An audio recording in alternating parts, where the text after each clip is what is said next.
ونعوذ بالله من شرور أنفسنا ومن سيئات أعمالنا من يهده الله فلا مضل له ومن يضلل فلا هادي له وأشهد أن لا إله إلا الله وحده لا شريك له وأشهد أن محمدا عبده ورسوله يا أيها الذين آمنوا اتقوا الله حق تقاته ولا تموتن إلا وأنتم مسلمون يا أيها الناس اتقوا ربكم الذي خلقكم من نفس واحدة وخلق منها زوجها وبث منهما رجالا كثيرا ونساء واتقوا الله الذي تساءلون به والأرحام إن الله كان عليكم رقيبا يا أيها الذين آمنوا اتقوا الله وقولوا قولا سديدا يصلح لكم أعمالكم ويغفر لكم ذنوبكم ومن يطع الله ورسوله فقد فاز فوزا عظيما أما بعد Alhamdulillah, bersyukur kita kehadirat Allah Subhanahu wa taala pada malam ini dapat kita menyambung kuliah maghrib yang mana pada malam ini kita akan menyambung semula pengajian kitab, yaitu kitab perisai bagi sekalian mukallaf atau simpulan iman atas madhab salaf yang ditulis oleh Syekh Abdul Qadir bin Abdul Muttalib Al-Indonesia Al-Mandili rahimahullah ta'ala. Kitab ini adalah merupakan kitab akidah, syarah kepada kitab Aqidah At-Tahawiyah, syarah kepada kitab Aqidah At-Tahawiyah, yaitulah himpunan matan susunan kalimat ringkas yang menghimpunkan akidah ahli sunnah wal jamaah, ditulis oleh Al-Imam Abu Ja'far Ahmad bin Muhammad At-Tahawi, lahir pada tahun 239 Hijrah, wafat tahun 321 Hijrah. Kitab ini boleh dikatakan kitab akidah yang pertama sekali ditulis oleh ulama ahli sunnah wal jamaah. Di antara kitab boleh dikatakan kitab yang lengkap lah, menghimpunkan matan akidah ahli sunnah wal jamaah. Akidah ahli sunnah wal jamaah. Bila sebut ahli sunnah wal jamaah, siapa itu ahli sunnah wal jamaah? Siapa ahli sunnah wal jamaah? Ramai orang hari ini mengaku kita lah ahli sunnah, kan? Tapi kita sendiri tidak mampu untuk menerangkan apa itu ahli sunnah wal jamaah. Kita sendiri tidak tahu dari mana dapat perkataan ahli sunnah wal jamaah, dari mana dapat perkataan sunnah, dari mana dapat perkataan al jamaah. Sunnah mungkin ramailah yang tahu sunnah Nabi. Yang rata-ratanya kita tahu sunnah Nabi. Sunnah Nabi antaranya apa? Bersugi, antaranya lah. Apalagi sunnah Nabi, pakai jubah, pakai serban. Ini semua sunnah dari sudut pakaian. Ada lagi sunnah apa yang orang tahu? Makanan sunnah orang bilang, kan? Pasti hujan, Allahumma sayyiban nafi'an. Hujan. Memang tak boleh balik lagi. Terkurung dalam, insyaAllah. Mudah-mudahan lepas isyak nanti dia reda lah hujan. Tapi harap-harap boleh dengar lah. Saya kasih perlahan-lahan sikit suara saya. Boleh ya? InsyaAllah. Jadi apa itu ahli sunnah? Sunnah yang kita tahu nih apa dia tadi? Ada pakaian, ada makanan sunnah, makan kurma sunnah, kan? Apalagi sunnah? Kawin, poligami, sunnah. Kan? Ini yang selalu istri marah, kan? Kalau sunnah aja ceritanya kawin, kan? Sampai kena marah. Asal apa? Cerita sunnah aja poligami. Tapi yang lain sembayangnya, ibadahnya, kan? Dalam sunnah-sunnah yang ada, yang paling tinggi sekali sunnah apa dia? Paling tinggi sekali sunnah apa dia? Yaitulah sunnah mengikuti akidah kepercayaan Nabi Sallallahu Alaihi Wasallam. Akidah Nabi. Apa yang Nabi percaya? Apa yang sahabat percaya? Apa yang para tabi'in percaya? Apa yang para tabi'in percaya? Atau ringkasnya as-salafus salih. Apa dia? As-salafus salih. Salaf as-salih. Salaf ni siapa? Salaf ni adalah golongan terawal, 300 terawal dari zaman Nabi. Kerana Nabi SAW bersabda, khairun nasi qarni, thumma alladhina yalunahum, thumma alladhina yalunahum. Sebaik-baik manusia adalah manusia yang ada pada kurun aku. Ini sahabat Nabi. Thumma alladhina yalunahum, kemudian orang yang mengikuti mereka, yaitulah para tabi'in. Thumma alladhina yalunahum, kemudian orang yang mengikuti setelah mereka, yaitu at-tabi'in. Tabi'in. Jadi kita kena ikutlah apa yang Nabi pegang, sahabat Nabi pegang, tabi'in pegang, tabi'in pegang. Zaman tabi'in, zaman yang ke-300 Hijrah adalah antaranya imam 4 mazhab. Imam Abu Hanifah, Imam Malik, Imam Syafi'i, Imam Ahmad bin Hanbal. Termasuk juga ulama-ulama hadis. Selepas Imam Ahmad bin Hanbal, lahirnya Imam Bukhari, anak murid kepada Imam Ahmad bin Hanbal. Bukhari, orang yang pertama menulis kitab Sahih. Apa namanya? Sahih Al-Bukhari. Kemudian Sahih Muslim. Kemudian Sunan Ibnu Majah, At-Tirmidzi, Abu Dawud, An-Nasa'i. Dikenali sebagai Sunan Sittah. Para penghimpun kitab-kitab hadis yang 6. Maksudnya ada 6 orang lah. Ada 6 orang. Imam Bukhari, Imam Muslim, betul, At-Tirmizi, Ibnu Majah, An-Nasa'i, Abu Dawud. Ada 6. Ada 6. Sampai ada ulama yang menyimpulkan kalau sekiranya walaupun sebenarnya tidak semestinya, tapi sampai ada ulama yang simpulkan kalau suatu hadis itu tidak ada dalam Sunan Sittah, itu petanda bahwa hadis itu adalah hadis yang palsu. Hadis yang palsu. Tahu hadis palsu? Hadis maudhu. Hadis palsu ni hadis rekaan, yang mana kita tidak boleh pakai. Kalau kita pakai, dia jadi kita mengamalkan sesuatu yang tidak diamalkan oleh Nabi dan juga para sahabat dan seterusnya, ulama ahli sunnah, ahli sunnah wal jamaah. Kembali kepada sunnah tadi.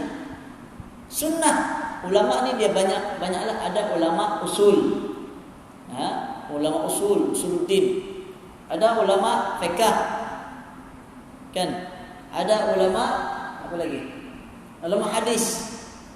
Ada ulama sirah. Okay? Masing-masing bahagian mentakrifkan sunnah ni berbeza-beza. Ringkasnya, kalau ulama usul, mereka maksudkan sunnah dari segi akidah Nabi, pegangan akidah Nabi. Kalau ulama fiqh, mereka sebut sunnah artinya buat dapat pahala, tidak buat tidak berdosa. Yang kita paham sunat itulah. Sunat artinya sunnah. Sunnah, puasa sunnah. Puasa sunat. Kan? Apalagi sembahyang sunat. Kalau tidak sembahyang sunat berdosa atau tidak? Tidak berdosa. Tapi kalau sembahyang dapat pahala. Itu sunnah menurut ulama fiqh. Adapun ulama hadis dia kata sunnah artinya segala sesuatu yang disandarkan kepada Nabi dari sudut perbuatannya, perkataannya, apalagi pengakuannya, akhlak dan sifat Nabi. Atau nama lain bagi sunnah bagi ulama hadis adalah hadis kan? Hadis. Kalau kita sebut hadis kan, ulama hadis sebut antara lain hadis itu sebagai panggilan lain, istilah lain bagi hadis adalah sunnah. Sunnah adalah hadis. Hadis adalah sunnah. Adapun ulama sirah, ulama sejarah, ulama sirah ni lagi luas kan.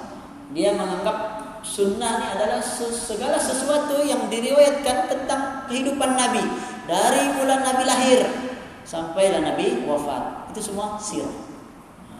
Itu adalah sirah. Itu sunnah menurut ulama sirah lah. Okey. Jadi sunnah yang diambil kira semua masing-masing ada kekuatan masing-masing. Masing-masing menguatkan antara satu sama lain. Tetapi yang paling unggul sekali, paling tinggi sekali adalah sunnah dari sudut akidah, kepercayaan Nabi. Ya. Apa yang Nabi pegang dari sudut akidah, kepercayaan, rukun iman, rukun Islam yang Nabi ajarkan, itulah sunnah yang patut kita pelajari. Tapi bukan bermakna yang lain tidak. Belajar juga, kena belajar yang lain lagi. Sunnah-sunnah yang lain pula. Ya. Itu secara ringkas sunnah. Jadi orang yang mengikuti sunnah, yang mempelajari sunnah lalu mengikuti sunnah, mereka digelar sebagai ahli sunnah. Apa kata Nabi? Ketika ada 3 orang masuk ke rumah Nabi, lepas itu 3 orang itu tanya kepada istri Nabi, macam mana ibadah Nabi? Lalu istri Nabi bercerita, Nabi ini ibadahnya sekian-sekian, begini begitu. Lalu 3 orang yang datang ke rumah istri Nabi tadi, mereka menganggap bahwa, kata mereka, siapalah kami ini dibanding dengan Rasulullah? Rasulullah itu telah diampunkan dosanya yang lalu maupun yang kemudian. Maka tiga orang ini masing-masing berazam. Orang yang pertama kata, mulai hari ini saya akan sembahyang malam dan saya tidak akan tidur. Setiap malam dia sembahyang. Untuk supaya apa? Dia mau buat sunnah Nabi lah, tapi dia buat sebanyak-banyaknya. Orang yang kedua pula kata, mulai hari ini saya akan berpuasa, tidak ada hari yang saya tidak akan berpuasa. Dia mau puasa setiap hari. Lalu orang yang ketiga pula kata, mulai hari ini saya tidak akan sentuh wanita. Maksudnya dia tidak mau kawin. Tidak mau kawin, mau bujang. Kenapa? Kalau dia kawin, maka masanya akan terganggu dengan beribadah kepada Allah. Macam rahib lah, macam rahib, macam pendeta ataupun paderi, kan? Orang Kristen dia ada paderi, dia orang ni tidak boleh kawin. Kenapa? Supaya konon-kononnya mereka fokuslah diri mereka kepada Tuhan, berkhidmat untuk agama konon. Padahal ke semua nabi kawin, kan? Dari Nabi Adam, adakah nabi yang tak kawin? Semua nabi kawin. Allah Allah, mungkin ada, mungkin ada Nabi Isa belum kawin. Nabi Isa belum, kan? Umur 33 tahun dia diangkat ke langit. Dan ada ulama yang kata nanti dia turun semula ke dunia dan dia akan berkahwin. Artinya kawin juga. Jadi para nabi yang merupakan utusan Allah sendiri pun berkawin, kan? Jadi ketika 3 orang ini berkata, seorang tidak mau tidur, mau sembahyang saja. Seorang tidak berpuasa. Dia mau berpuasa hari-hari. Seorang lagi tidak mau berkawin supaya tidak terganggu ibadahnya. Kononnya begitulah. Maka ketika 3 orang ini mengatakan demikian, maka Rasulullah SAW pun masuk ke rumah. Lalu Nabi bertanya, siapakah yang berkata begini begitu tadi? Siapa yang berkata sekian itu tadi? Kata Nabi, aku adalah orang yang paling takutkan Allah, yang paling bertakwa kepada Allah. Kata Nabi, aku orang yang paling bertakwa, orang yang paling takut kepada Allah. Namun kata Nabi, aku ini sembahyang malam dan ada kalanya aku tidur. Maksudnya ada kalanya Nabi tidak sembahyang malam. Yang kedua kata Nabi, aku berpuasa dan ada kalanya aku tidak berpuasa. Dan aku juga berkahwin dengan wanita. Kemudian Nabi pun bersabda, "Faman raghiba an sunnati falaysa minni." Sesiapa yang tidak suka pada sunnahku, maka tidak tergolong dalam golonganku.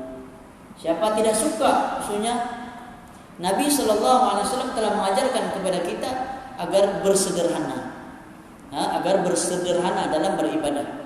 Jangan melampaui batas, jangan berlebihan. Dalam hadis yang lain, pernah Nabi SAW ditanya oleh sahabat Nabi, tidak silap saya, Amr bin Al-As, Amr bin Al-As bertanya kepada Nabi, "Ya Rasulullah, bolehkah saya puasa setiap hari?" Puasa setiap hari ini disebut sebagai puasa ad-dahr, puasa dahar, maksudnya puasa setiap hari. Maka kata Rasulullah, jangan, berpuasalah pada hari Isnin atau hari Kamis, ataupun kedua-duanya, Isnin Kamis. Itu kan puasa sunnah. Kemudian kata sahabat tadi, "Ya Rasulullah, saya boleh buat lebih dari itu lagi."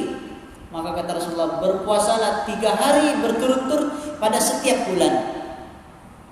Maksudnya ada ulama yang kata puasa 3 hari ini puasa hari putih. Itu 13, 14, 15 hari bulan, setiap bulan. Bukan bulan Masih, bulan Islam. Sekarang berapa? Sekarang 8. Kan? Sekarang 8 hari bulan. Besok 8. Lusa 9, 10. Jangan lupa 9 dan 10 kita ada hari disunahkan berpuasa. Yaitu puasa apa? Puasa Tasu'a dan juga puasa Asyura. Puasa Tasu'a dan puasa Asyura. Puasa Tasu'a dan puasa Asyura ini sunnah Nabi. Nabi SAW bahkan puasa Asyura adalah puasa yang wajib sebelum adanya puasa Ramadan. Puasa Ramadan bila diwajibkan? Puasa Ramadan mula-mula difardukan pada tahun kedua Hijrah. Lepas Nabi berhijrah dari Mekah ke Madinah, tahun kedua Hijrah baru ada puasa. Baru ada puasa dan zakat. Sebelum itu masa di Mekah, kemudian setahun 1 Hijrah, apa umat Islam buat? Umat Islam diwajibkan puasa pada 10 Muharram. Ini menurut para ulama, karena puasa itu adalah merupakan puasa yang diamalkan oleh Bani Israel. Mereka berpuasa pada 10 Muharram karena bergembira atas apa? Mereka berjaya melarikan diri daripada Fir'aun. Dibelah laut oleh Nabi Musa dan mereka menyeberang dan mereka sampai di sebelah pada 10 Muharram.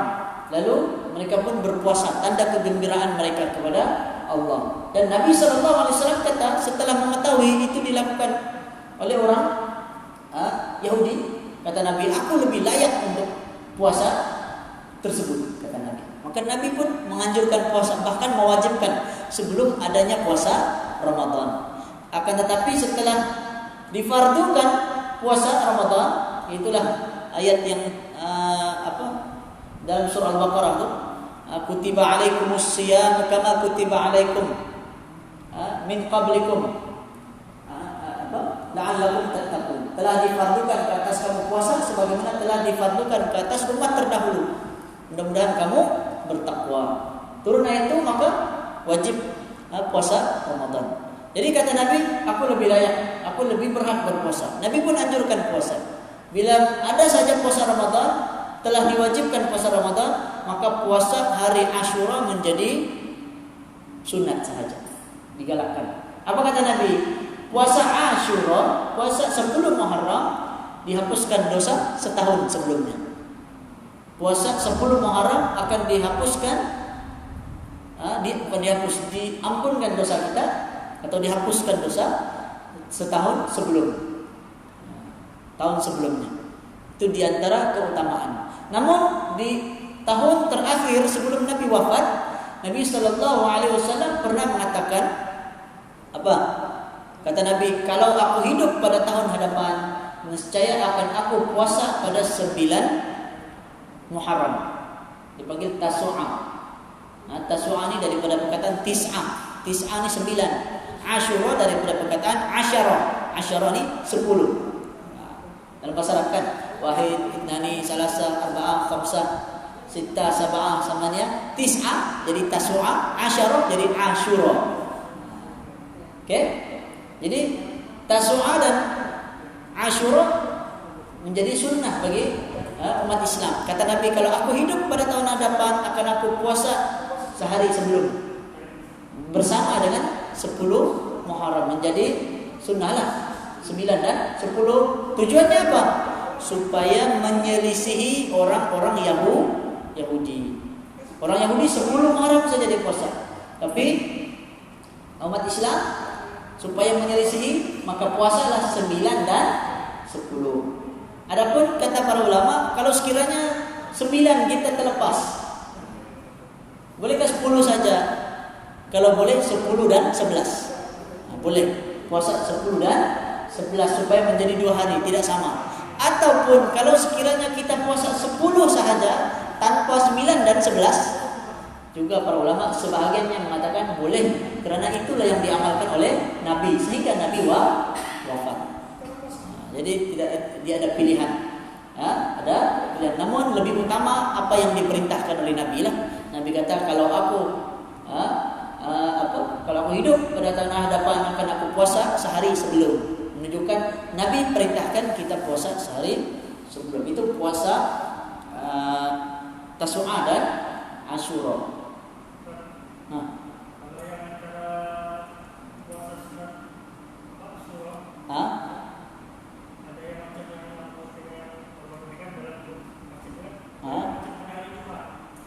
Kena hari Jumaat. Oke.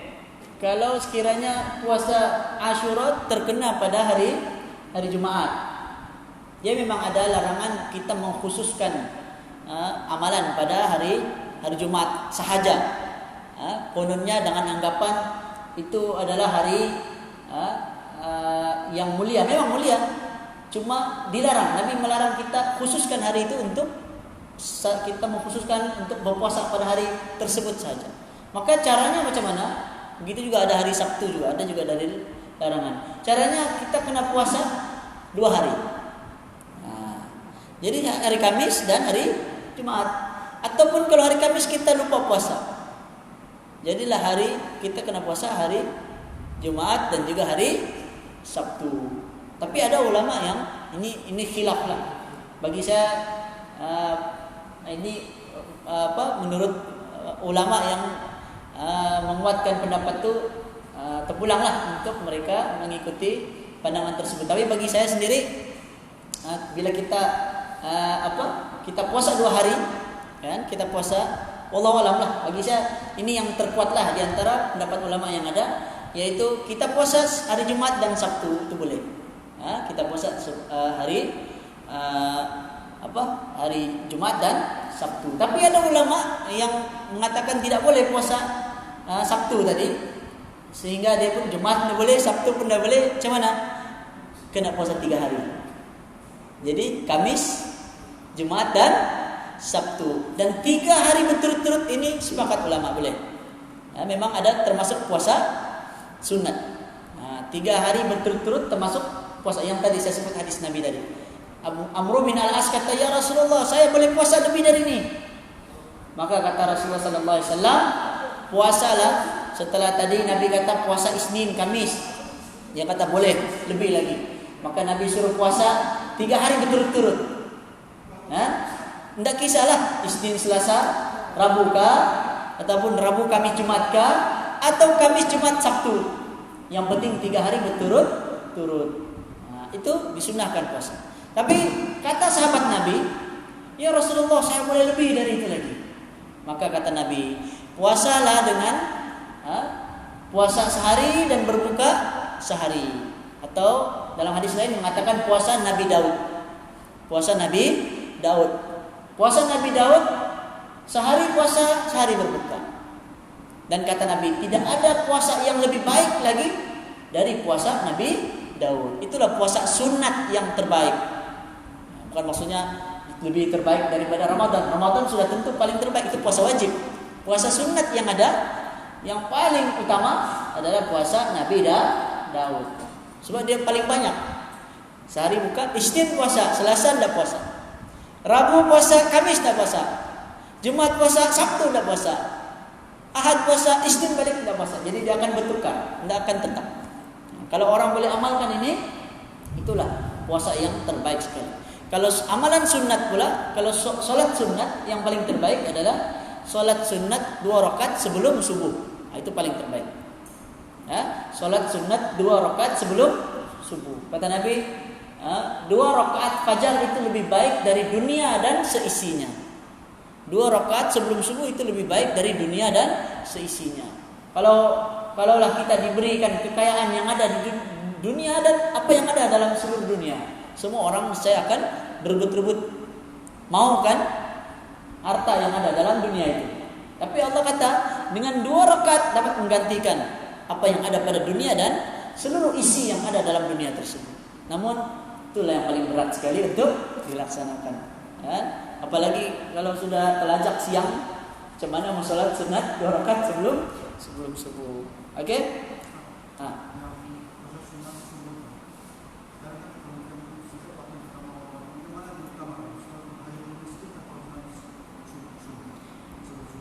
Oke.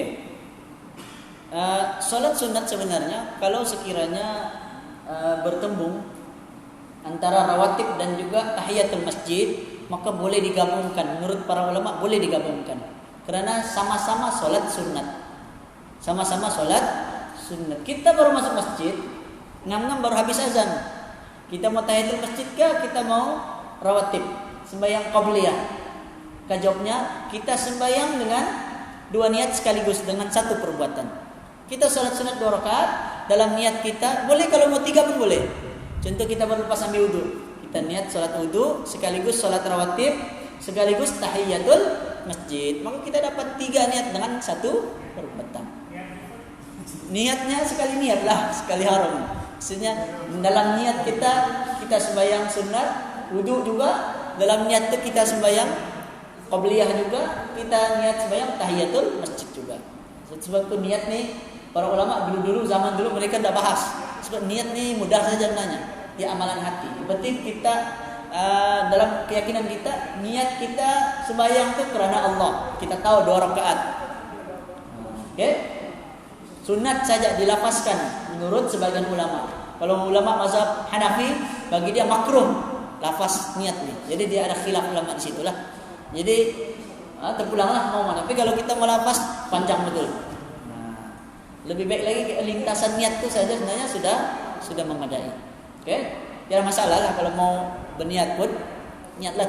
Cuma bila kita berniat tuh yang satu menjadi kebiasaan orang, yaitu niat ketika takbiratul ihram. Itu yang menjadi sukar.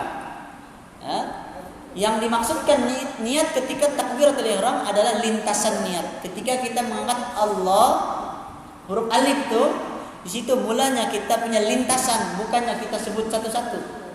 Bila kita sebut bar saja, ro sana habis sudah niat kita. Sebab itu niat ini dia boleh dengan pantas. Nah, kalau kita sebut satu-satu itu namanya baca niat. Nah, bila baca niat dia menjadi masalah lah.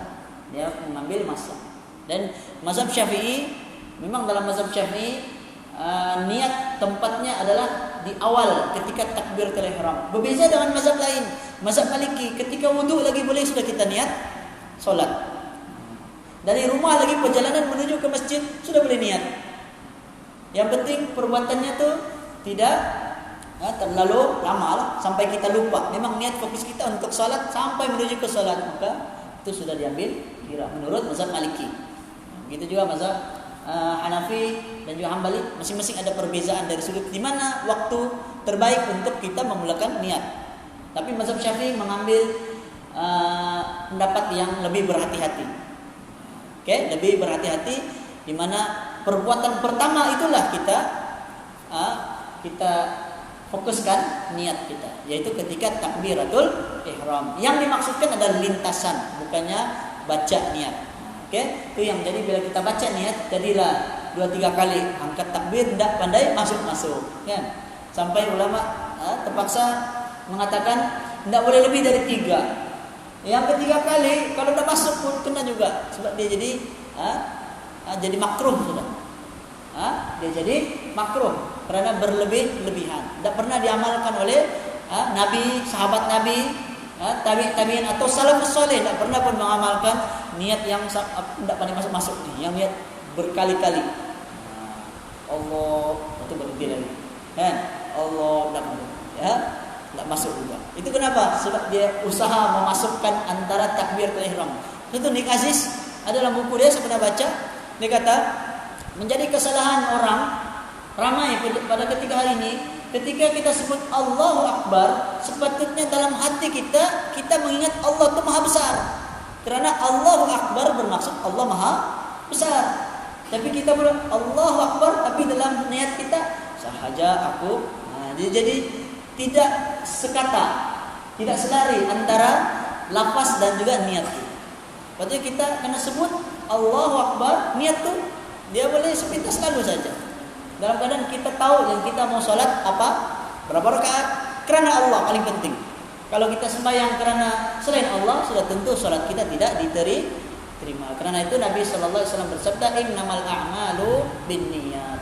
Sesungguhnya setiap amalan bergantung pada niat, dan setiap seorang mendapat balasan berdasarkan apa yang diniatkannya. Jadi ada lagi soalan? Kalau ada tanya saja. Sunnah balik, masih sunnah lagi tadi ya. Lepas kita paham sudah apa itu sunnah, apa pula itu al-jamaah. Apa dia al-jamaah? Al-jamaah dari sudut bahasa artinya adalah bersatu, berhimpun. Berhimpun. Kalau suami istri bersatu, dipanggil apa? Jima. Kan? Jima, bersetubuh. Maksudnya bersatu lah tuh. Jadi al-jamaah secara bahasanya itu bersatu, berhimpun. Lawannya adalah al-firqah. Lawannya adalah al-firqah. Firqah ini apa? Perpecahan, berpecah, berkumpulan-kumpulan. Kalau orang ini ada kumpulan 1, kumpulan 2, jadi dia berpecah. Kalau mereka masuk ke dalam satu saja kumpulan, tidak lagi kumpulan lain, satu saja, dipanggil sebagai al-jamaah. Al-jamaah itu secara bahasa. Karena itu perintah Nabi, perintah Allah dalam Al-Quran, wa'tasimu bihablillahi jami'an. Hendaklah kamu berpegang teguh kepada tali Allah jami'an. Daripada jamaah juga. Bersatu. Hendaklah kamu bersatu, berpegang teguh dengan tali Allah. Ini bersatu dalam agama Allah. Tidak boleh kita ada macam-macam agama. Islam satu saja. Cuma hari ini yang banyak ni adalah kerana manusia tidak mengikuti agama Islam yang sebenar, sehingga itu menjadi Islam itu jadi banyak. Ada Islam liberal, sebab dia mau buat Islam cara dia sendiri. Dia mau tafsiran Al-Quran dan juga As-Sunnah, tidak mau tafsir ikut para ulama, tapi dia mau tafsir ikut apa? Ikut dia punya akal ya. Dia mau ikut zaman, kan? Saya pernah baca buku Sister in Islam, tajuknya Fiqh Wanita. Bagus dia punya tajuk. Sekali dibaca di dalam, apa dia tulis? Dia bagi semua khilaf ulama. Sengaja dia bagi khilaf-khilaf, sampai 10 khilaf. Apa tujuan dia khilaf? Dia kasih orang bercelaru. Itu terlalu banyak pendapat yang ada. Kemudian dia buat satu kesimpulan yang baru, tidak ada dalam yang khilaf yang disebut oleh ulama tadi. Dia buat satu kesimpulan. Kesimpulannya dia kata apa? Ulama kata, kan sebagian ulama contohnya, mazhab Syafi'i kan aurat bagi lelaki antara pusat hingga lutut kan. Tapi bagi ulama mazhab lain ada yang kata paha tidak termasuk aurat. Karena ada dalil dia juga. Nabi pernah menampakkan paha Nabi, lalu ditutup oleh Abu Bakar. Kemudian Nabi tarik lagi, paha Nabi nampak, ditutup oleh Sayyidina Umar. Nabi tarik lagi, kemudian Sayyidina Utsman masuk ke dalam rumah Nabi, belum sempat Sayyidina Utsman nampak, Nabi tutup.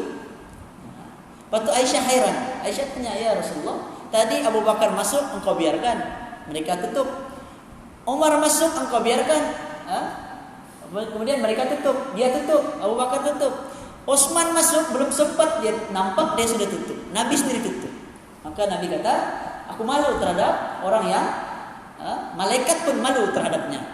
Ini hadis menceritakan tentang keutamaan Sayyidina Utsman bin Affan. Sayyidina Utsman ni seorang yang malaikat pun malu padanya. Menunjukkan dia ini ada keutamaan di sisi Allah Subhanahu wa taala. Jadi dari hadis itu ulama mengambil kesimpulan, kata Nabi kalaulah aurat tu paha atau aurat, misalnya Nabi tidak akan biar sahabat Nabi nampak. Nabi akan tutup, tapi Nabi biarkan. Itu kesimpulan lah dari ulama mazhab selain mazhab Syafi'i. Jadi ada khilaf di situ. Dalam fiqh wanita tu dia ceritalah khilaf macam-macam. Macam contohnya muka, aurat ke tidak? Kalau mazhab Syafi'i tidak aurat. Tapi mazhab Hambali muka ni aurat. Boleh mesti tutup semua. Boleh nampak mata kiri je. Itu mazhab Hambali.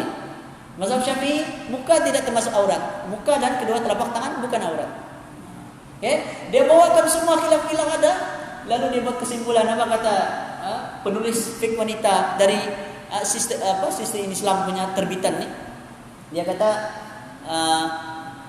menunjukkan bahwa aurat ini dia berubah-ubah kononnya. Dia kata berubah-ubah setiap zaman, dan zaman sekarang bila manusia sudah menganggap rambut tidak lagi aurat, maka tidak aurat. Dia kata boleh kita buka, boleh nampakkan aurat, rambut boleh, perempuan boleh tidak pakai tudung.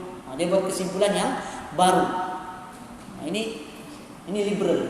Yang menulis itu adalah orang yang mengikuti aliran Islam liberal. Dia suka hati saja tafsirkan Islam dengan cara yang dia suka, sehingga akhirnya rosaklah Islam yang asal. Suatu ada ulama yang menyimpulkan empat mazhab ni meskipun mereka berbeza, perbezaan ulama dalam empat mazhab itu sendiri menunjukkan kesepakatan ulama. Setiap empat mazhab ni pandangan mereka itu menunjukkan kesatuan mereka. Artinya para ulama kata kalau kita keluar dari empat mazhab maka kita tersesat. Tidak boleh kita keluar. Kalaupun kita mau pegang khilaf, tidak boleh keluar dari empat mazhab. Itu je yang ada. Itu je pilihan yang ada dalam empat mazhab. Itu kita di Sabah sekarang, undang-undang di Sabah jenayah syariah enactment untuk pegangan di negeri Sabah adalah mengikuti akidah, mengikuti Ahlussunnah wal Jamaah bagi akidah Al-Asy'ariyah wal Maturidiyah, kemudian bagi fiqh pula mengikuti empat mazhab. Disebut itu dalam yang dalam saya pun ingat sebutannya apa, enactment ke apakah dia punya undang-undang di negeri Sabah ini yang terbaru, terkini. Okay? Jadi disebut empat mazhab di situ. Walaupun dulu kita lebih kepada mazhab Syafi'i, dan kita sebenarnya masih mazhab Syafi'i. Rata-ratanya kebanyakannya kita masih menuruti kebanyakan mazhab Syafi'i, kecuali beberapa pandangan yang kita mengikuti mufti kita. Bila mufti ataupun kerajaan kita mengikuti pandangan menurut mereka itu lebih baik, lebih maslahat, maka kita kena ikutlah. Contohnya bayar zakat. Kita bayar zakat semua mengikuti mazhab Hanafi, kan kita bayar pakai duit. Sedangkan mazhab Syafi'i dan mazhab Hambali membayar zakat menggunakan duit ataupun dengan nilai tidak sah. Kena dengan dengan makanan asasi. Wajib dengan makanan asasi. Kan tapi yang dipilih di negara kita, bahkan di seluruh Malaysia, setiap mufti-mufti semua mengikuti pandangan, mengikuti mazhab Hanafi. Untuk memudahkan pihak bagi pihak zakat pun hendaklah penuh dia punya beras di sana kan. Kalau semua orang bagi beras sama imam kita, penuh rumah imam kita. Beras tu, lepas tu dia mau bawa lagi hantar pergi muis, ada jadi jual. Lepas tu beras pula tidak tahan, kan? Dia simpan berapa lama nanti basi, rugi lagi. Jadi mereka mengikuti pandangan mazhab Hanafi di situ untuk lebih memudahkan dan dia lebih orang bilang lebih terbaiklah sesuai dengan keadaan dan zaman pada masa kini. Itu secara ringkas. Okay? Oleh kerana masa tidak cukup, jadi ringkasnya jadi ahli sunnah wal jamaah. Sunnah adalah orang yang mengikuti sunnah Nabi. Jamaah ini bersatu. Tetapi makna khusus bagi al-jamaah adalah para sahabat Nabi. Sebab Nabi SAW pernah bersabda, "Sataftariqu ummati ala 73 firqah." Umatku akan berpecah menjadi 73 golongan. Kulluha finnar illa millatan wahidah. Semua akan neraka kecuali satu. Kata Nabi, al-jamaah. Dan dalam riwayat yang lain dengan lafaz yang sama, tetapi bila ditanya siapakah yang satu masuk surga itu, maka Nabi menjawab, "Ma ana alaihi al-yaumi wa ashabi." Orang yang mengikuti aku dan para sahabatku. Jadi sahabat Nabi digelar sebagai al-jamaah. Jadi orang yang mengikuti al-sunnah wal jamaah, orang yang ikut Nabi, sunnah Nabi, dan mengikuti tafsiran daripada para sahabat Nabi, atau ringkasnya mengikuti golongan as-salafus saleh. Jadi cukup dahulu sebagai mukaddimah lah sebelum kita memasuki semula kitab perisai bagi sekalian mukallaf ini. Oleh kerana kita baru saja selesai kitab Syama'il Muhammadiyah sebelum ini, yaitu kitab tentang pribadi Rasulullah sallallahu alaihi wasallam. Kita semula masuk kitab perisai bagi sekalian mukallaf ni, kita bagi orang bilang mukaddimah dulu lah, bagi panas-panas dulu. Insyaallah kita akan lanjutkan pembacaan kitab ni pada minggu depan, sekiranya tidak ada apa-apa halangan. Jadi yang baik datang dari Allah, yang lemah dari saya sendiri. Saya memohon maaf sekiranya ada kekurangan atau kesilapan dalam penyampaian saya. Aqulu qouli hadza wa astaghfirullahal azim li wa lakum wa sallallahu ala nabiyyina Muhammad wa ala alihi wa sahbihi wa baraka sallam. Subhanakallahumma bihamdika asyhadu an la ilaha illa anta astaghfiruka wa atubu ilaik. Assalamualaikum.